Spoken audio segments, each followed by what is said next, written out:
రైతులకు ధాన్యం బకాయిలు చెల్లించాలి అంటూ పశ్చిమ గోదావరి జిల్లా నరసాపురం మండలం చిట్టవరం బైపాస్ వద్ద రైతు సంఘాల ఆధ్వర్యంలో జాతీయ రహదారిని దిగ్బంధం చేశారు. దీంతో నరసాపురం పాలకొల్లు 216 జాతీయ రహదారిపై కిలోమీటర్ల మేర ట్రాఫిక్ స్తంభించిపోయింది. పరిస్థితి ఉధృతంగా మారడంతో పెద్ద ఎత్తున పోలీసులు మోహరించారు. ఒకానొక దశలో రైతు సంఘం నాయకులకు పోలీసుల మధ్య తీవ్ర వాగ్వాదం జరిగింది. రైతులకు సొమ్ము ఎప్పుడు చెల్లిస్తారో ప్రభుత్వం ప్రకటించే వరకు ఆందోళన విరమించేదే లేదని రైతులు తేల్చి చెప్పడంతో పరిస్థితి మరింత ఉద్రిక్తతకు దారితీస్తుంది. ఇప్పటికే మలవరంలో 600 ఎకరాల క్రాప్ హాలిడే ప్రకటించడం జరిగిందని చెప్పారు.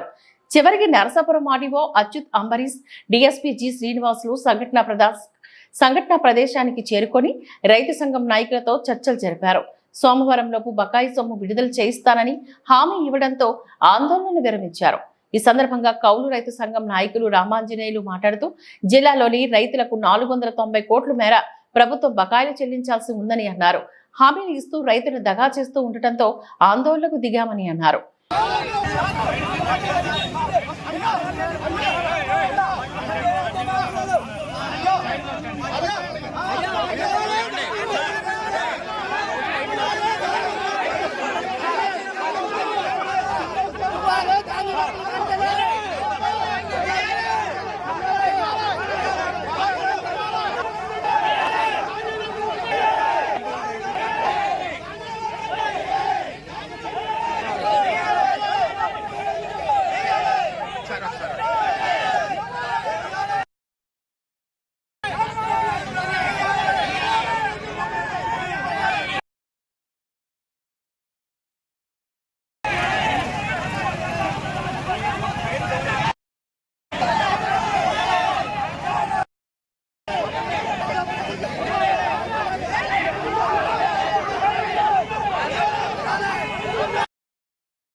చంద్రబాబు ఫోన్ చేయాలండి కూడా పరిశీలన రైతులు ఫోన్ లేదు అలాంటి ఫోన్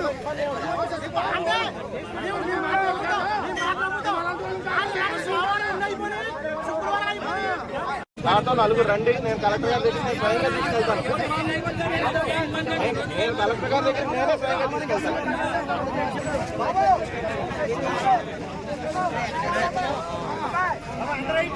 నా పేరు ఎం నాగేశ్వరరావు. మల్లవరం ఇంకా మాది. సుమారు 18 ఎకరాలు ఉడిశాను. సుమారుగా నాకు 10 లక్షల రూపాయలు రావాల్సి ఉంది. ఇప్పటికి 3 నెలలు ఉంది. దానికి 3 రూపాయలు ఇంట్రెస్ట్ చేసినా, 2 రూపాయలు ఇంట్రెస్ట్ చేసినా 60,000 70,000 ఇంట్రెస్ట్ కట్టవలసి వచ్చింది. ఒక రైతుకి మిగిలేది గట్టిగా మిగిలితే ఎకరానికి వచ్చి ఒక 10,000 12,000 అంత డబ్బు మిగులుతుంది. ఆ డబ్బు కోసం నేను 70,000 రూపాయలు వడ్డీ కట్టి ఈ రోజున మీ అందరికీ తెలియపడుతున్నాను. ఎందుకంటే ఈ రోజున నాకు సావరేవు అన్న టైప్ లో నేను ఉన్నాను ఇక్కడ. ఎందుకంటే ఒక రైతు ఆవేశం పడుతున్నాడు.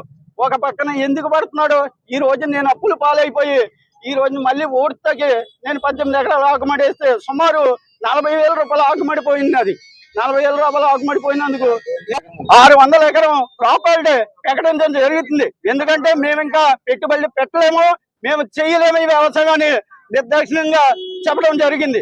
నేను ఇంచుమించు మా గ్రామం అంతా కూడా మీ మీడియా వాళ్ళకి అందరికీ చెప్పేది ఏంటంటే మా గ్రామం అంతా కూడా 600 ఎకరాలు ఈ డబ్బు పడినందుకు మానేస్తున్నానని మీ అందరికీ తెలియజేస్తున్నాను సార్. ఎం రామాంజనేయులు, ఆంధ్రప్రదేశ్ కౌలు రైతు సంఘం పశ్చిమ గోదావరి జిల్లా ప్రధాన కార్యదర్శి. ఈ రోజున ఈ జిల్లాలో రావాల్సినటువంటి ధాన్యం బకాయిలు ఏవైతే ఉన్నాయో ఇవి తక్షణం ఇవ్వాలని నరసాపురం జాతీయ రహదారి పైన ఈ చిట్టవరం వద్ద మేము రాస్తా రోకోకు తిరిగాము.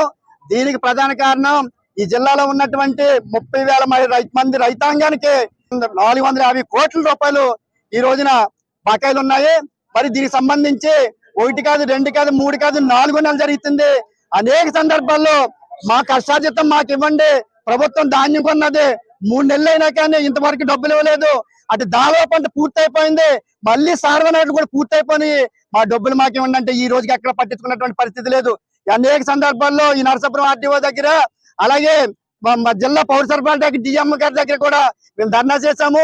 సాక్షాత్తు రాష్ట్ర స్థాయి అధికారులు కూడా ఎవరైతే ఉన్నారో ఫైనాన్స్ అధికారి గారు గతంలో మాకు హామీ ఇచ్చారు 31వ తారీఖుని 5వ తేదీ లోపల ఖచ్చితంగా డబ్బులు వేస్తామని. కానీ వేళ 9వ తేదీ ఇలాగే అనేక తేదీలు గడుస్తున్నాయి.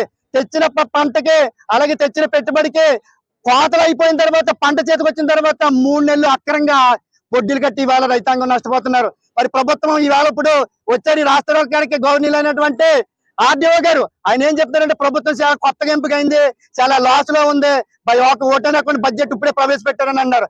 అయ్యా మీకు కానీ ఈ ప్రభుత్వానికి కానీ ప్రజాస్వామ్య ప్రతినిధులు కానీ మేము విజ్ఞప్తి చేస్తున్నాము, నిజంగానే ఈ రోజు నుంచే పరిపాలన ప్రారంభిస్తున్నారా? ఈ రోజు వరకు ఈ రాష్ట్ర ప్రభుత్వం 13,000 కోట్ల రూపాయలు తెచ్చి సంక్షేమం ఖర్చు పెట్టింది. 24 గంటల్లో ఉచితంగా హామీ చేసినటువంటి సంక్షేమ పథకానికి 1,000 కోట్లు వేస్తుంది. కానీ ఈ రైతాంగంలో డబ్బులు రైతాంగానికి ఎందుకు ఇవ్వట్లేదు? రైతుల పట్ల మీకు ఎందుకు ఇంత నిర్లక్ష్యమని ఈ ప్రభుత్వం నిలేస్తున్నాము. ఇప్పుడైనా సరే తక్షణమే ఖచ్చితంగా జిల్లా కలెక్టర్ గారు కానీ ఆ పర్యటన పౌర సరఫరాల శాఖ మినిస్టర్ గారు కానీ చర్యలు తీసుకుని ఈ జిల్లాకు రావాల్సినటువంటి డబ్బులు వెంటనే వేయాలి. ఎందుకంటే ఈ జిల్లాలో మొత్తం ఆంధ్ర రాష్ట్రంలో ఈ ఒక్క పశ్చిమ గోదావరి జిల్లాలోనే 1,400 కోట్ల ప్రొక్యూర్మెంట్ జరుగుతుంది. రాష్ట్రం అంతా 1,000 కోట్ల ప్రొక్యూర్మెంట్ జరుగుతుంది. మరి అటువంటి రైతాంగాన్ని వాళ్ళ నిర్లక్ష్యం చేస్తున్నారు. కాబట్టి ఇప్పుడు ఈ రోజైనా గౌరవనీయులైనటువంటి ఆర్డీఓ గారు ఇచ్చినటువంటి హామీ ఏదైతే ఉందో సోమవారానికి మాకు డబ్బులు ఎత్తామని అన్నారు, ఇది జరగకపోతే ఆర్డీఓ గారి ఆఫీస్ కి తాళం వేస్తామని ఈ మీడియా సాక్షిగా మేము ప్రకటిస్తున్నాము.